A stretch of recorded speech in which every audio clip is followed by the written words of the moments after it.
해 아래에서 행하는 모든 일을 마음에 두고 살핀즉 사람이 사람을 주장하여 해롭게 하는 때가 있도다.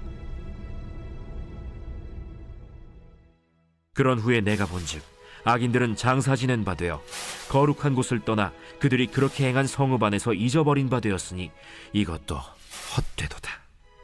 악한 일에 관한 징벌이 속히 실행되지 아니하므로 인생들이 악을 행하는 데에 마음이 담대하도다.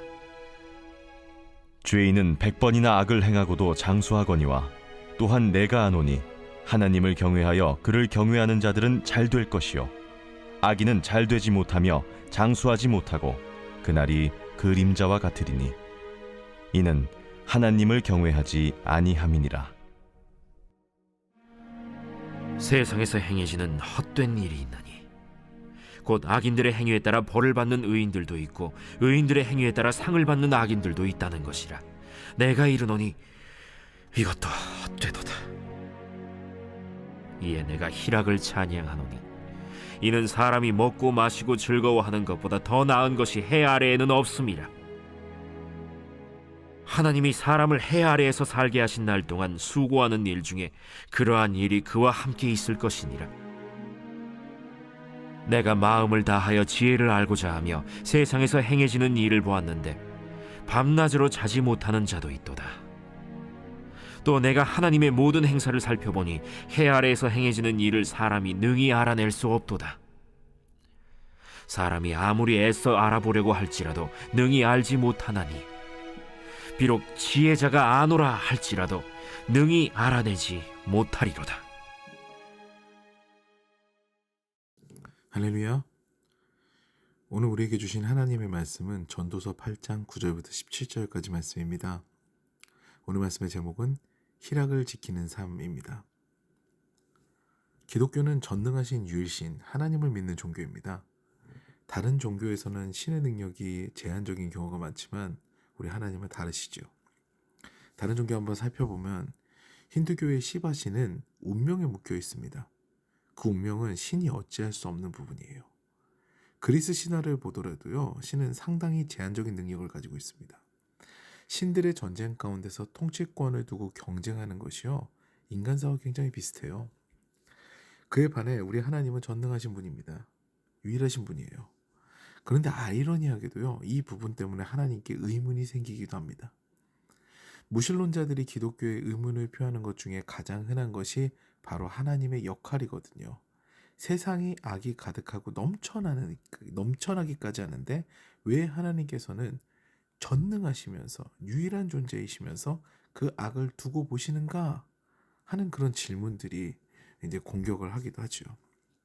예전에 어떤 무신론자 학자와 영국 성공의 캔터베리 대주교의 대담이 있었는데요. 이 이슈가 주된 토론의 주제가 되었습니다.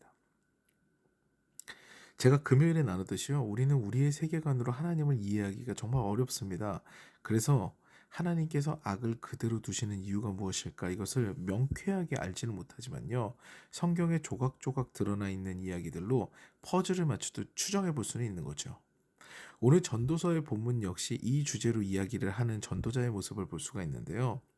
우리는 보통 하나님을 경외하는 자가 장수하고 복을 받는 것으로 알고 있죠. 또 악인의 수명은 짧으며 형통하지 못한다고도 알고 있습니다. 그런데요, 전도자가 보니까 현실이 그렇지 않은 거예요. 악인이 득세하고요, 장수하고 잘 되는 것처럼 보이고 심지어 그들은 평안한 죽음을 맞이하고 그의 이름까지도 후대에 아름답게 남는 것을 보게 되는 거예요.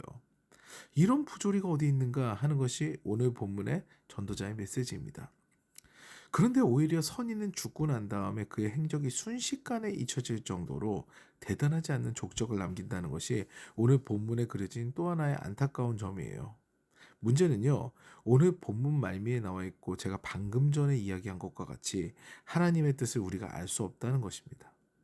그러므로 진정한 지혜는 무엇이냐? 전도자는 이것을 이야기해요.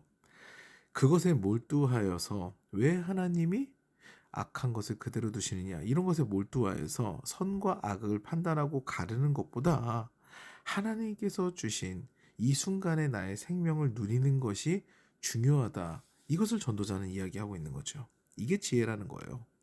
무엇보다 중요한 것은요, 이 비교의식으로부터의 탈피가 행복의 시작이라는 거죠. 내가 하나를 갖고 있을 때는요, 뭔가 아무것도 없었다가 하나가 생겼을 때는요, 문제가 없습니다. 오히려 감사하게 되죠. 그런데 주변에 두 개를 가진 사람들이 많아지는 거예요. 그러면 상대적으로 박탈감을 느끼기 시작합니다. 또한 그 두 개를 가진 이들이 사회적으로 불의한 이들이면은요, 더 상심하게 되는 거예요. 나는 올바르게 살았는데 왜 불의한 저들이 나보다 더 많이 갖게 되는 거지? 이 생각이 갖게 되면 그다음부터는 굉장히 인생이 힘들어집니다. 근데 하나님께서는요, 우리를 경쟁의 장으로 이끌어서 그 가운데서 경쟁하게 하시는 분이 아니에요. 우리는 그것을 잘 알아야 되는 것이죠. 우리의 인생은 한 사람 한 사람 각자가 각자의 인생을 삽니다. 하나님께서는요, 그 각자에게 주목하세요. 도매금으로 넘어간 인생은 단 하나도 없습니다. 하나님께서는요, 각자의 인생들을 다 소중하게 여기시고 각자 한 사람 한 사람을 눈동자처럼 지키시지요. 그러므로 오늘 전도자의 이야기는요, 정말 참된 지혜의 이야기입니다.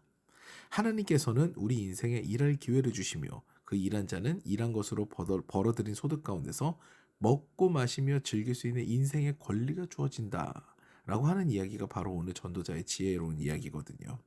자신의 사명을 열심히 살아가며 그 안에서 누릴 것을 누리는 것에 집중하는 것이 지혜라는 거죠. 남들과 비교하며 특히 누가 선한가 누가 악한가를 견주어 보면서 시험에 드는 삶을 피하라 하는 것입니다. 하나님께서는요, 성경에 나와 있습니다. 우리 인생을 반드시 심판하세요. 그런데 오래 참으십니다. 악인도 끝까지 기회를 주시는, 구원의 기회를 주시는 분이 바로 하나님이세요. 그러므로요, 우리는 악인과 선인을 규정하는데 몰두할 필요가 없어요. 그것으로 상대적 박탈감을 느끼며 행복을 잃어버리는 어리석음을 범하지 말아야 됩니다. 오히려 하나님께서 우리 인생에 허락하신 희락을 지키는 삶을 사는 것이, 그것이 굉장히 지혜로운 삶이 되는 것이죠. 사랑하는 여러분, 하나님께서는요, 우리에게 감사의 조건과 누릴 수 있는 달란트와 환경과 또 여건을 주셨습니다. 그것을 아는 자에게는 복이 허락이 되지요. 그렇지 않으면 괴로움이 예비됩니다. 성공한 것 같으나 그러지 못하다는 거예요. 그러므로 상대적으로 빈곤한 처지에 있는 사람이 오히려 감사할 수도 있는 거고요. 부유하나 감사는커녕 잠도 제대로 못 잘 정도로 번민에 가득 찰 수도 있는 겁니다. 우리가 무엇을 선택해야 됩니까? 말씀드리지 않아도 잘 아시겠죠. 하나님 뜻대로 열심히 살고 주어진 환경에서 누리며 감사하는 삶을 살아야 될 것입니다. 오늘도 주님께서 주신 사명 안에서 감사하며 비교의식에서 벗어나 희락을 누리는 삶, 희락을 지키는 삶을 사시는 저 여러분 되시기를 주님의 이름으로 축원합니다.